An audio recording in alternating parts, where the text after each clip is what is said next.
Have you ever stopped to wonder why some homes, no matter how much income walks through their front door, never seem to actually hold on to wealth? Why the people living inside those four walls can work themselves to the bone, pull 12-hour shifts, pick up side jobs, count every coin, and still watch their money slide through their fingers like sand slipping through a clenched fist? I am about to share with you something that the overwhelming majority of people will never hear even once in their entire lives. This is not a subject they cover in any classroom. This is not a conversation your banker or your financial advisor will ever have with you. What I am about to reveal to you is quiet, sacred, deeply ancient Jewish wisdom, the kind that has been whispered from one rabbi to the next for generations upon generations, and it is tied to one very specific window of time each week when you must never, under any circumstances, clean your home. If you do, you are, in the most literal spiritual sense, sweeping your prosperity straight out through your own front door, and there is no guarantee it will ever find its way back. For more than 3 decades, I have devoted my life to the pages of the Talmud, to the hidden layers of the Kabbalah, and to the sacred traditions that Jewish families have carefully protected for over 3,000 years. My grandfather wore the rabbi's robes before me, his father wore them before him, and his father before that. This knowledge is not something I picked up from a seminar. It is woven into the very blood that runs through my veins. And today, I am finally breaking a long silence on one of the most powerful yet most widely misunderstood laws in all of Jewish mystical teaching. By the time this video ends, you are going to know precisely which day of the week quietly destroys your financial energy whenever you clean. You are going to understand exactly why this happens at the deepest spiritual level. You are going to hear what the ancient sacred texts actually declare about it in black and white. And most importantly, you are going to learn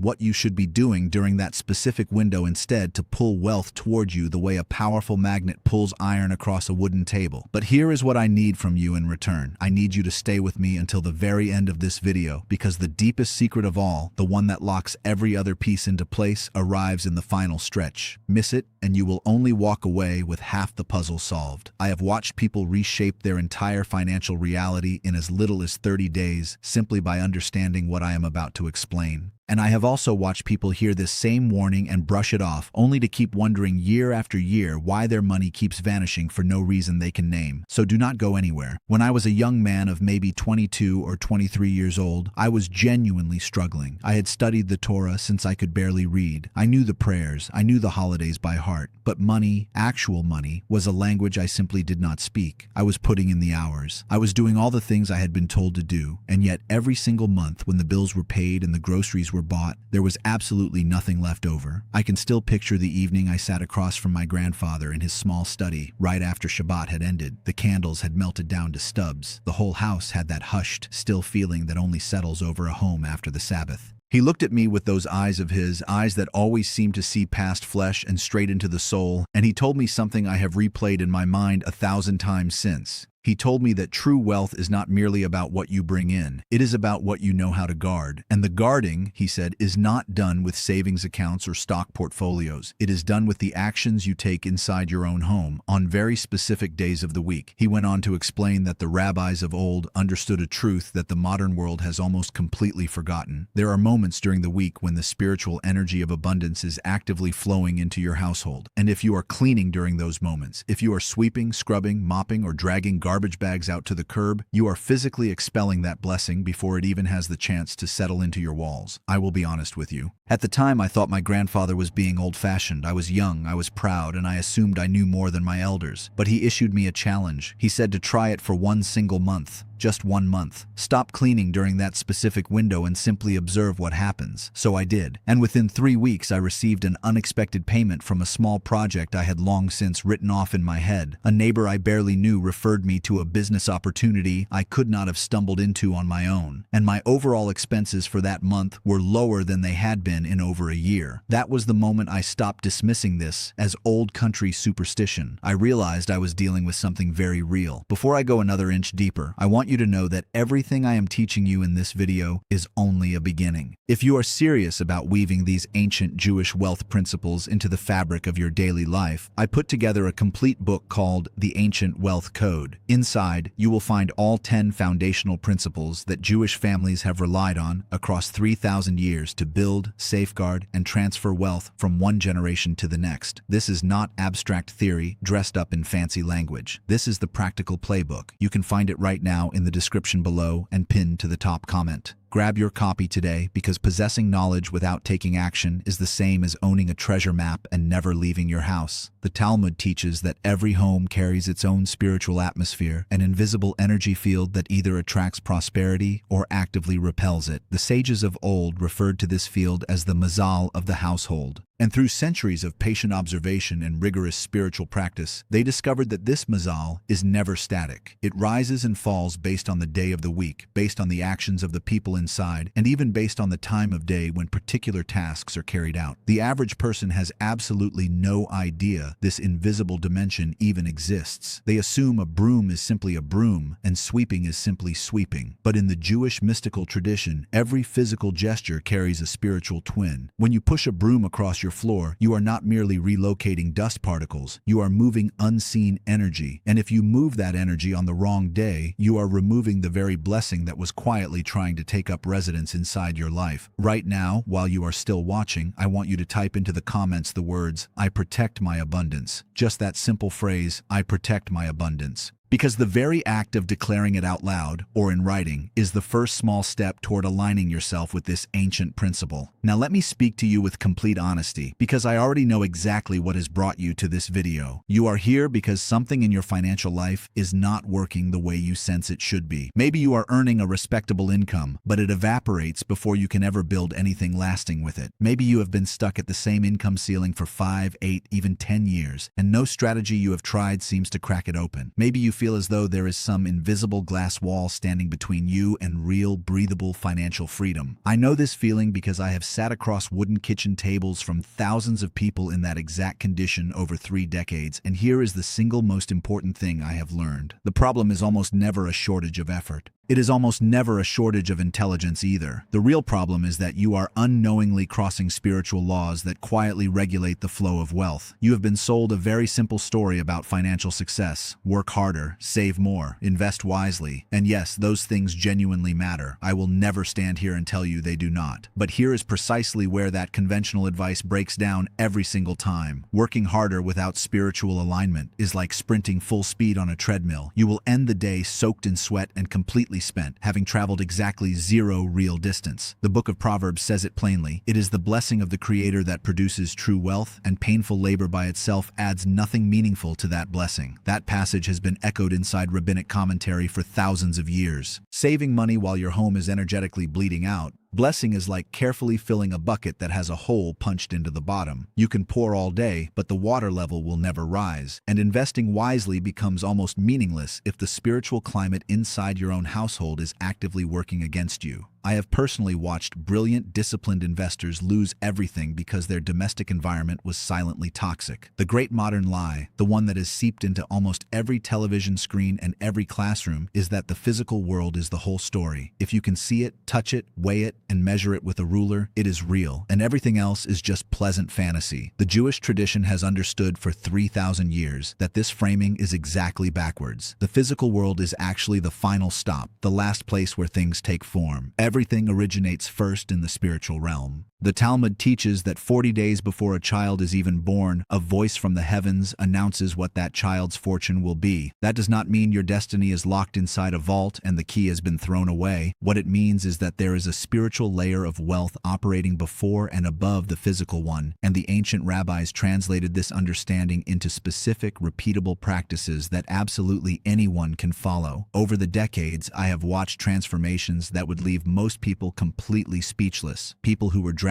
in debt, who could not cover their rent, who felt as though the entire universe had organized itself against them personally. And within weeks of applying the very principle I'm about to walk you through in full, their financial situation began to quietly rearrange itself, not through magic, not through luck. They simply stopped trampling the spiritual laws that govern money and started cooperating with them instead of resisting them. So let me now lay out the complete method for you, and I need you to follow every detail closely because nothing here is optional. The day I am referring to, the day you must never clean your home, runs from Friday evening through Saturday evening. This is Shabbat. Now I already know some of you are thinking, but I am not Jewish, so this does not apply to me. Please stop right there. The spiritual laws encoded into the Shabbat cycle are universal laws. They are not restricted to to one faith, one culture, or one bloodline. Gravity works whether or not you believe in it. These laws operate exactly the same way. The Talmud, specifically in the Tractate of Shabbat, teaches that the Shekinah, the divine presence associated with abundance and protection, descends into every home at the onset of Shabbat. This is not poetic metaphor. The rabbis described it as a tangible spiritual force carrying the seed of blessing for the entire coming week. And here is the piece that changes everything. When you clean during that window, when you sweep, when you mop, when you drag garbage bags out the back door, when you tear apart a closet for heavy organizing, you are physically escorting that energy out of your home. You are broadcasting through your own hands that you do not want the gift. You are sweeping it right back out the front door you just locked. This is not merely my interpretation. This is codified in Jewish law, and it has been quietly honored by the wealthiest Jewish families for countless generations. The preparation begins on Friday before the sun dips below the horizon. Your home must be clean before Shabbat arrives. This is critical. You do all of your heavy cleaning, your sweeping, your mopping, your organizing, your laundry before Friday evening ever touches your doorstep. The entire purpose is that by the time Shabbat begins, your home stands as a prepared vessel, ready to catch and hold the energy of abundance pouring down into it. Think of it as preparing a container. If the container is cracked and filthy, the blessing simply cannot stay inside. If the container is spotless and sealed, the blessing fills it until it overflows. Begin at least 2 to 3 hours before sunset on Friday. Do not rush. Treat every sweep of the broom as a sacred motion, not a chore to get through. The second element you will need is candles. In the Jewish tradition, 2 candles are lit at the opening of Shabbat. These twin flames represent the twofold nature of abundance, the act of receiving and the act of giving. Flame draws spiritual energy into your home the same way a flame in the physical world draws oxygen toward itself. In Kabbalistic terms, the light of those candles constructs an invisible protective barrier around the mazal of your household, sealing the blessing inside for the entire coming week. Use 2 plain white candles placed on your dining table or some other prominent surface and light them within 18 minutes before sunset on Friday. The third element is bread. In Jewish tradition, 2 loaves of challah sit on the Shabbat table. Bread is the visible symbol of sustenance and provision. The Talmud teaches that the manna which fell from heaven for the ancient Israelites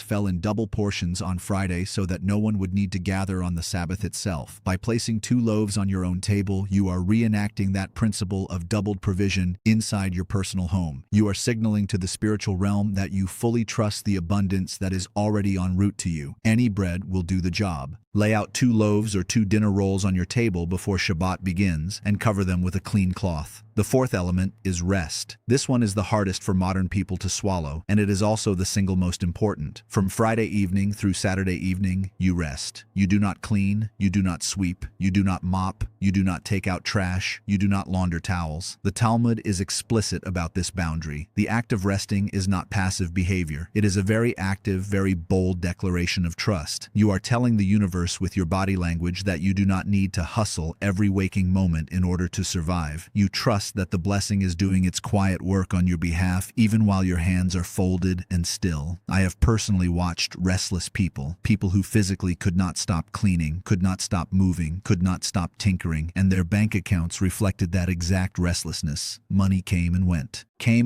never settling, never rooting. The fifth element is intention. Before Shabbat begins, I want you to walk into the center of your home, close your eyes, and speak your intention out loud. Say something along the lines of, I welcome abundance into this home. I welcome peace. I welcome prosperity. I release all anxiety around money. I trust in the divine provision flowing toward me right now. This is not shallow positive thinking. In Kabbalistic tradition, spoken words carry real creative power. The Torah itself teaches that the Creator literally spoke the universe into existence. Your words carry the same creative capacity on a smaller, more personal scale. When you declare abundance out loud, you are tuning the spiritual frequency of your home to match the frequency of wealth itself. Here is the full procedure, step by step. First, on Friday, at least 2 to 3 hours before sunset, begin cleaning your home thoroughly. As your hands work, hold the awareness that you are preparing sacred ground. You are not merely tidying up for company. You are constructing a vessel for divine blessing. Picture golden light pouring into each room as you finish it. Second, remove every bit of trash from your home before the sun sets. Do not leave any garbage inside during Shabbat. In Kabbalistic thought, trash embodies stagnant, blocked energy, and if it stays behind during the window of blessing, it contaminates the very stream you are trying to welcome. Third, 18 minutes before sunset, light your 2 white candles. As the flames catch, close your eyes for a brief moment and feel the shift in the room.